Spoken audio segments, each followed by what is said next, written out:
Hey everyone, it is late at night and I'm Norman. When we watch enthusiasts consider purchasing watches, we take into account the case size, the lug-to-lug measurement, and our wrist size.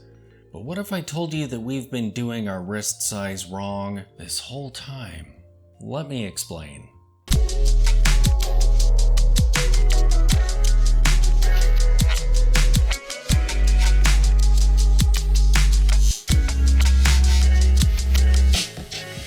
So this video was inspired by a discussion that I had with my good friend Keith while we were on vacation. We of course were sitting around talking about watches for the entire week. And while he likes vintage watches, he tends to wear larger pieces because they look so tiny on his wrist. Is this because he has a large wrist? Not really. His wrist is maybe a half an inch larger than mine. But here's the thing, his wrists are thin this way and wide this way.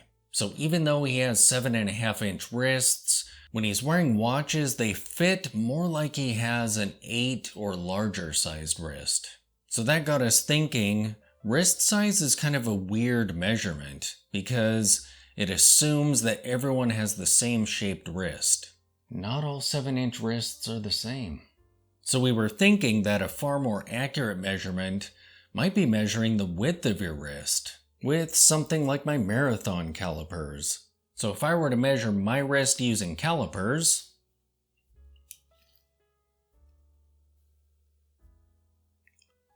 where I wear my watch, my wrist is roughly 55 millimeters. And this is a much easier measurement to relate to watches because we're used to seeing case sizes and lug-to-lugs in millimeters, but for the life of me, I can't remember my wrist size in anything but inches. Ridiculous. So for me personally, I actually prefer watches that are about 20 to 21 millimeters smaller than the width of my wrist. I generally wear 34 or 35 millimeter watches, some 36, and I'll even go to 38 for chronographs and dive watches and whatnot, but usually around 35 millimeters. So roughly the width of a standard watch strap.